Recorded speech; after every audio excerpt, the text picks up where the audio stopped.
There you are mga kakeme and welcome back sa ating mini vlog. And yes, welcome back to me sa ating mini vlog na kung saan nga ay nagbabalik nga tayo para mag-feature ng ating daily routine o ating mga daily celebration. Bakit nga ba tayo nagbabalik sa ating mini vlog mga kakeme? Kasi nga meron tayong pangalawang resulta. Yes mga kakeme, it's a good news. Nagkaroon nga tayo ng pangalawang sahod dito sa paggagawa ng ating video, kaya naman mas na-inspire pa ako para gumawa. Siguro nga yung iba sinasabi, naloloka ako, nababali or whatever, pero pasensya na, masaya ako eh.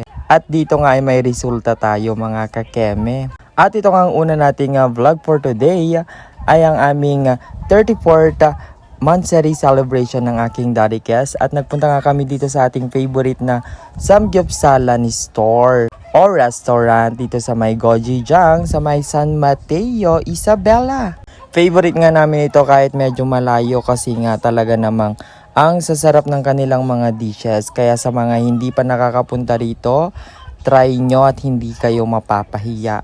Satisfied at napakasarap ng lahat ng kanilang pagkain kahit sa mga side dish nila.